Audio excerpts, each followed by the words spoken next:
So today we're going to talk about Google Ads new introductions that has already happened or yet to happen in 2025. So first one is the audience interest performance data. So now we can analyze the performance of audience interest that we're adding in our search campaigns. So earlier we were only able to see the keywords performance, etc. on search campaigns, but now the interests, what we add, we're able to see the metrics for that as well. So just for our brands, we generally do search campaigns. I think for most of our clients for only branded or bottom of funnel efforts. So basically, we can understand what kind of interest our warmer audience is coming from, just to see if there's something different from what our brand is targeting, or if it's the same, we can just get some insights from there.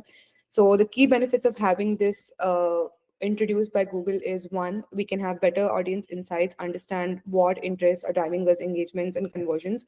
We can improve our messaging based on the audience segments and audience interests that is resonating with our brand. We can optimize the budget, that is, we can basically pause the audience interests which is not performing well for us. We can get higher conversions and also make any other adjustments in our strategies. So where do we find this?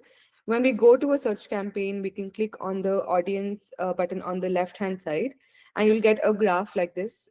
And you can click on this part, the height table part. You can just click on that small arrow. It's very small and hidden. So click on that, and you can see what kind of audience segments you've added as interest, and you can see how much is spending on each kind of audience segment. What is the conversion there? What is the ROAS there? And you can pause it or keep it live there. The second thing that Google is introducing in 2025 is the new promo code formats for promotion assets. So basically, currently, I think we only have a deal or coupon codes. That is, people have to input that code while they're trying for promotion. But Google has introduced QR codes or barcodes that is going to make it very easy for our customers to just scan that code and get that promotion on their mobile phones. This is potentially going to drive us higher engagements and higher conversion rates. This might not be rolled out for all the accounts, but I would say for the accounts that is having Valentine's Day promotions going on, it's worth checking if it's added. And if it's added, I think we can add those QR codes and test how they're working versus just having a deal, coupon code, etc. So one question, Varsha. So while creating this promo code like a barcode or something, will it be provided by the clients or we'll have to create by So ourselves? if the client is providing us, we can give them the instructions. Basically, I can forward that after or along with this learning. It's just that it has to be in some kind of format, and they can just give us a QR link that they can do. We can't create that QR code on Google, so it has to be something that is being updated. So it's mostly that something that client will give us, or we can also just go online and get a QR link with whatever promotion is there. So that should be easy, but we can't do it on Google Ads. All right. Going to the next one is negative keywords in PMAX campaigns, which is really great news for us. So till now, we can only add negative keywords on account level. We can't add it for PMAX campaigns. We can add it for any other search campaign, but not PMAX campaign. But Google is going to introduce this option where we'll be able to add negative keywords in PMAX campaigns. We can look into the search term report, understand the search term queries. If you feel like there is some kind of queries repeatedly coming and it's not in sync with what we want our messaging to be, we can go ahead and add that as a negative keyword. I was not able to add a screenshot yet because for the clients I'm working with, that has not been rolled out yet, but we can always keep an eye and check for that. Something that stood out to me while I was reading through this is for Mob Beauty, we wanted to have only non-branded top of funnel PMAX campaign. But what we were facing is that the search term report had a lot of branded term queries coming up.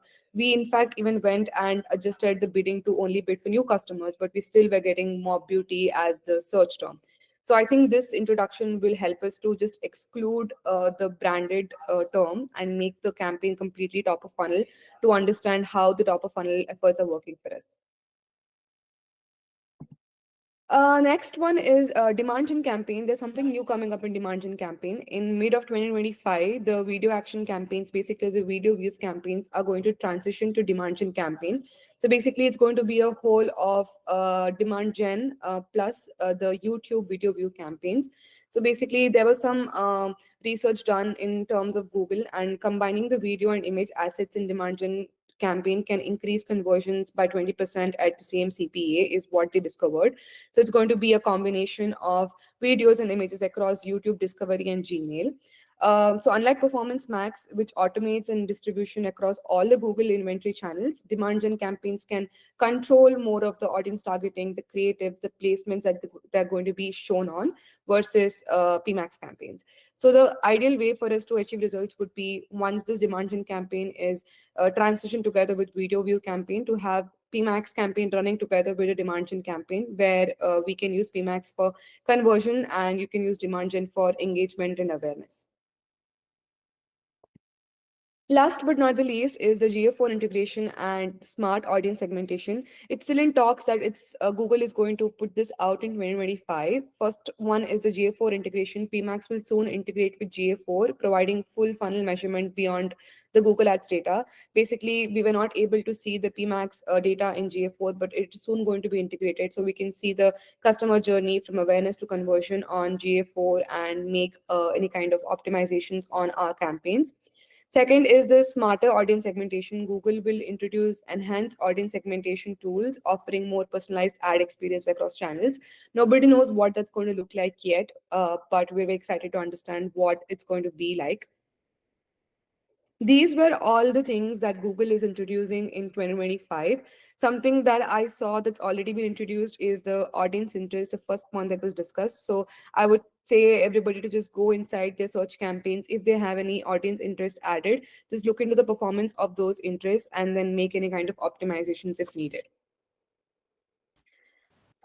This is a strategy, what we discussed just now, just a screenshot, is basically look into your first party data, look into advanced analytics, the negative keywords, keep an eye for the demand gen campaigns, and also where you can have creative excellence with the YouTube and demand gen campaigns coming together. Did someone have a question? Okay. Cool. Last one is a bonus slide. I think Nupur and I discussed on this for one of our clients, but this is something that we found very interesting, is that Amazon also has something called as organic, just like what we have for other social media channels. So it's basically a free image-driven feature that allows brands to showcase their products through lifestyle content on Amazon. So it works basically like your organic Instagram or your organic TikTok or whatever. It basically helps brands to find you. Your post will be seen either or on your pages, or it can also be seen on your relevant competition pages as well. So it's going to be completely free for a client, for example, that's already on Amazon and we are not doing paid for them, but we want to get them for paid, but we feel like they don't have enough awareness, etc. This would be a good way to ask them to initially start building their brand organically on Amazon. And once we see that awareness lift up, we can start paid for them on Amazon. Found this very interesting. I did not know that there is organic on Amazon until I went in there. So we also suggested this for Vela because they do have very less awareness, and that's why their Amazon is not performing at all. So maybe having this can increase their paid efforts as well. That's all. Happy Friday, everyone. Thank you.